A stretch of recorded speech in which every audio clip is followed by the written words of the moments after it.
টানাপোড়েন পেছনে ফেলে গতি ফিরছে বাংলাদেশ ভারতের বাণিজ্যিক সম্পর্কে। গুরুত্বপূর্ণ বেশ কিছু বিষয়ে শুরু হয়েছে ঢাকা দিল্লি আলোচনা। চালুর উদ্যোগ নেওয়া হচ্ছে সীমান্ত হাট এবং স্থলবন্দরের পূর্ণাঙ্গ কার্যক্রম।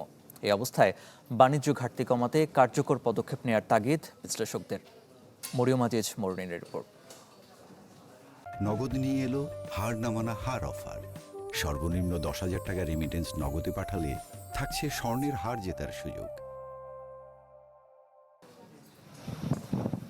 আঞ্চলিক বাণিজ্য ও অর্থনৈতিক ভৌগোলিক বাস্তবে ভারত বাংলাদেশের অন্যতম প্রধান বাণিজ্যিক অংশীদার। 5 আগস্ট বাংলাদেশের রাজনৈতিক পরিবর্তনের পর আন্তঃবাণিজ্যে কিছুটা মন্থরতা এসেছে, কিন্তু থামেনি। তথ্য বলছে সাম্প্রতিক সময়ে দুই দেশের দ্বিপক্ষীয় বাণিজ্য স্থিতি ছিল প্রায় 12 থেকে 13 বিলিয়ন ডলারের কোঠায়। এমন প্রেক্ষাপটে দ্বিপক্ষীয় বাণিজ্যকে আরও বেগবান করতে শুরু হয়েছে নতুন আলোচনা।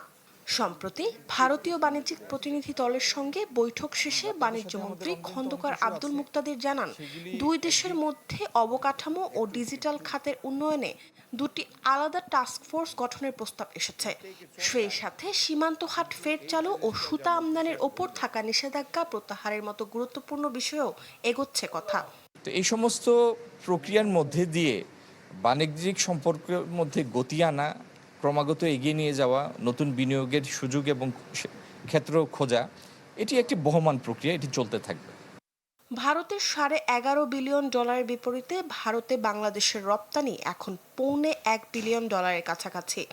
দ্বিপক্ষীয় এই বাণিজ্য ঘাটতি কমাতে এবং যোগাযোগ ব্যবস্থার পূর্ণ সুফল পেতে সাবরুম সড়ক যোগাযোগ বৃদ্ধি ও ট্রান্সশিপমেন্ট সুবিধা পুরোপুরি কাজে লাগানোর আহ্বান ব্যবসায়ী ও অর্থনীতিবিদদের। জানি যে ভারতের সাথে আমাদের বাণিজ্য প্রায় 13 বিলিয়ন এবং মোস্টলি এটা ভারতের দিকেই হেলে আছে, অর্থাৎ ট্রেড ব্যালেন্স ভারতের পক্ষে। কিন্তু এটাও বাস্তবতা যে অনেক কিছুর জন্যই আমরা পরস্পরের উপরে নির্ভরশীল। সেই জন্য বাণিজ্যটা স্বাভাবিক পর্যায়ে ফিরে আসা উভয়ের জন্য মঙ্গল। ডাইভার্সিফিকেশনের যে প্রয়োজন সেই দিক থেকে চিন্তা করলেও ভারতের বাজার কিন্তু আমাদের জন্য একটা বড় সুযোগ।